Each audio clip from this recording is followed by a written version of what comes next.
শনিবার ভারতের ৮০তম স্বাধীনতা দিবস।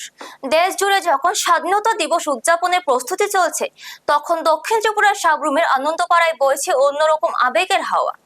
এই এলাকার বাসিন্দা ছিলেন অবিভক্ত ভারতের স্বাধীনতা সংগ্রামী তথা প্রাক্তন প্রধান শিক্ষক প্রয়াত মনীন্দ্র কুমার ঢালি। দেশের স্বাধীনতার জন্য তিনি জেল জুলুম সহ নানা নির্যাতন সহ্য করেছিলেন। স্বাধীনতা দিবস উপলক্ষে সাবরুম মহকুমা প্রশাসনের পক্ষ থেকে ঐতিহাসিক এই মুহূর্তে স্বাধীনতা সংগ্রামী সন্তান ও পরিবারের সদস্যদের বিশেষভাবে আমন্ত্রণ জানানো হয়েছে। বিষয়টি জানান মনীন্দ্র কুমার ঢালির পরিবারের সদস্য বিনয় কুমার ঢালি। পরিবারের দেওয়া তথ্য অনুযায়ী মনীন্দ্র কুমার ঢালি 1923 সালের 5ই মে চট্টগ্রামে জন্মগ্রহণ করেন। অল্প বয়সেই তিনি স্বাধীনতা আন্দোলনের সঙ্গে যুক্ত হন। সে সময় মাস্টারদা সূর্য সেন, উপেন্দ্রনাথ বসু, ভবেশচন্দ্র নন্দী, কালিদাস ভৌমিক ভট্টাচার্য ও দ্বিজেন্দ্র দে সহ বিভিন্ন স্বাধীনতা সংগ্রামী সংস্পর্শে আসেন। 1942 সালের ভারত ছাড়ো আন্দোলনেও সক্রিয়ভাবে অংশগ্রহণ করেন মনীন্দ্র কুমার ঢালি। আন্দোলনে যোগ দেওয়ার কারণে তাকে গ্রেফতার করে ঢাকা সেন্ট্রাল জেলে বন্দী রাখা হয়। জেল সংক্রান্ত নথিতে তার কেস নম্বর ছিল 8066। দেশ স্বাধীন হওয়ার পরও তার অবদানের স্বীকৃতি মেলে।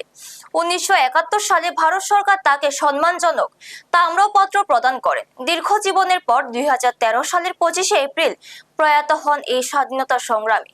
স্বাধীনতা দিবসের প্রাক্কালে আনন্দপাড়ায় বাড়িতে গিয়ে স্থানীয় সাংবাদিকরা তার সহধর্মিণী মালতী প্রভা ঢালি এবং ছেলে সুকুমার ঢালির সঙ্গে কথা বলেন।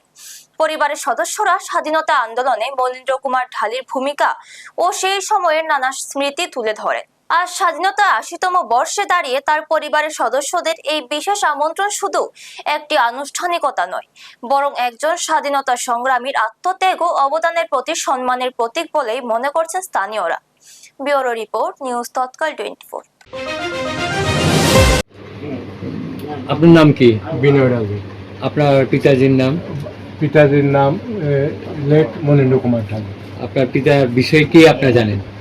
পিতার বিষয়ে এতটুকুই জানি, আমার পিতা তো ফ্রিডম ফাইটারে। 1923 সালে পিতা চট্টগ্রাম ডিস্ট্রিক্টকে মিরেশ্বরের থানায় রাজাপুরে বাবার জন্ম। ওখান থেকে বাবা যখন 1940 বা এর আগে বাবা রাজনীতিতে যুক্ত হয়। রাজনীতিতে যুক্ত হওয়ার সময় বাবার সাথে তৎকালীন যুগে কালিদাস ভৌমিক, সুনীল কুমার গুপ্ত, ভবেশ নন্দী, নরচন্দ্র ভট্টাচার্য, ওনাদের সাথে বাবা রাজনীতি মাস্টারদের সাথে সূর্য শান্তির নেতৃত্বে ওনাদের সাথে বাবা তখন অবিভক্ত ভারতে তখন স্বাধীনতা আন্দোলন যোগদান করলো। এবং এই যোগদান করতে গিয়ে বাবা আগস্ট মুভমেন্ট 1942 সালে বাবা জেলে যায়।